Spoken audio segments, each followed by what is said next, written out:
Welcome to my world, everyone. This is Like It or Not with Michael Lane. Michael Lane is who I be. Check it out, man. Y'all know my show, Like It or Not with Michael Lane. Anyway, man, all the info is down there, man. And then I'm going to leave a link down there to the story. Check it, man. Rapper Machine Gun Kelly put the Reverend Al Sharpton on blast, as they say. Now, he had tweeted that Reverend Al Sharpton was smoking weed. Now, this is how it happens. You know, the Reverend, you know about the Reverend Al Sharpton. The Reverend Al Sharpton was doing what every Reverend, Pope, pastor would do. Hang out in the rap party that's thrown by P. Diddy. Hanging out with rappers. And so he was hanging out with rappers, partying the night away. Oh, yeah. And Machine Gun Kelly, he was just there and having a good time. And then he saw the Reverend Al Sharpton smoking on some weed. Smoking weed. And guess what? He started tweeting. Like, man, but guess what? The people start coming at him. Man, the black people was like, yo, man, you put this dude on blast, man. How can you do that, man? You dry snitch that dude, man. You foul, man. You getting your black card revoked. That's because Machine Gun Kelly is a white guy. Check this. First off, it's so sad, ain't it, to hear that, how lost we are as a people, saying, whoa, you put him on blast. But that also tells you that they know how phony this dude is. They know how crooked he is. They know that he is a shyster. Because these same people that talking about he's dry snitching, are the same people that look at their pastors in their neighborhood. And if they see them on the side with a prostitute, or another woman other than their wife, or if they see them smoking weed, smoking weed out on the side of the church, you think they're going to sit back and say, I ain't going to say nothing? Nah. They don't say, dude, you phony, man. I should have known you was a crook, dude. You out here smoking weed. You out here smoking crack. You ain't supposed to be doing that, dude. Hey, man, get out of here, man. I'm about to tell the whole congregation on your punk self, man. Get on out of here.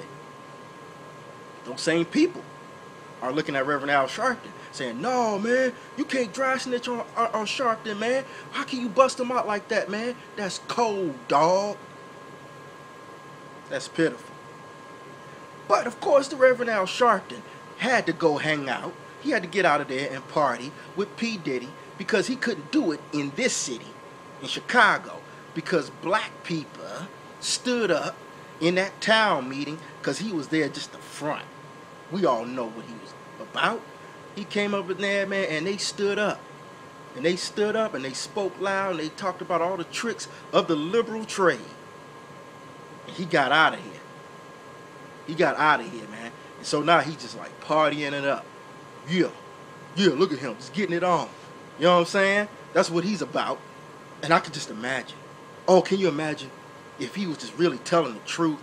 If Al Sharpton would just let out and just give a sermon about all of his crooked ways. Because you know that's how they be. You know, Jesus didn't preach like that. But that's how they do it over here. So they turn around, he turn around and say, yeah, all of y'all, I'm the Reverend Al Sharpton. They call me Reverend Al Pimpton. I came over to Chicago, but some black people out there that got off the plantation, they started knowing my game.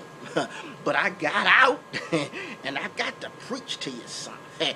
Somebody wants to know my game. What I'm going to tell you, if you don't mind, give me a minute. I don't care. That's how they do it.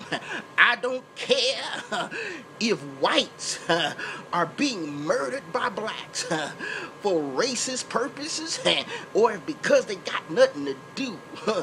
That don't concern me.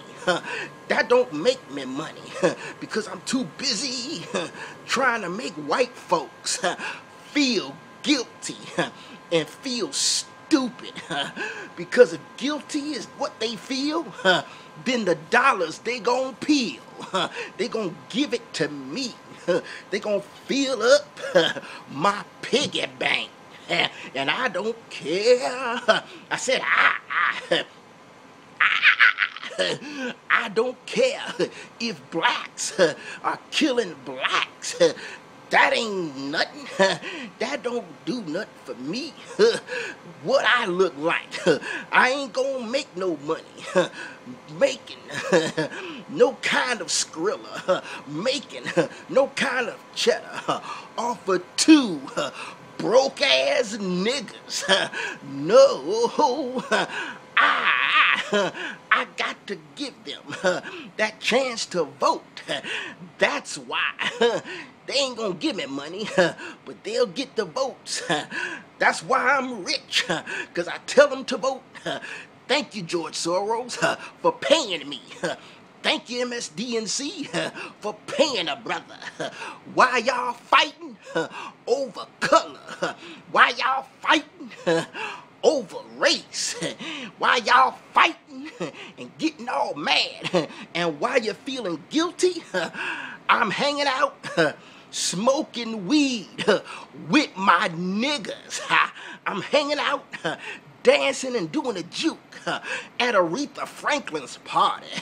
I'm hanging out with the stars at the BET Awards.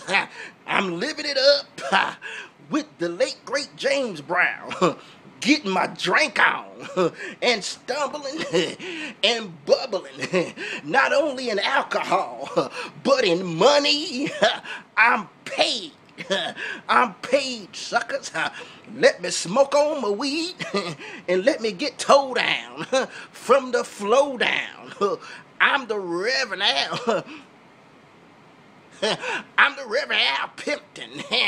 Whoa, whoa, can you say it? Can you say it? But check it. Check this out. Somebody may suggest that the Reverend Al Pimpton may be suffering from cancer. Now look, I thought about that. And I would say this. If you are going through that, Mr. Pimpton, then let the public know about it. Let people know about that. If it's medical marijuana. But here's the thing. This is what stops me here in my tracks.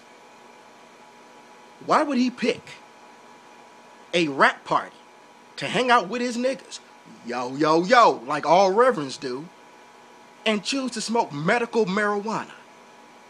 I ain't buying it. Smoking weed. Reverend Al Pimpton on the set. I had to get out of Chicago because there's too many blacks starting to wake up. They starting to know my name. They starting to know my game. But I got to get out that city and hang out with P. Diddy and smoking weed. Like it or not.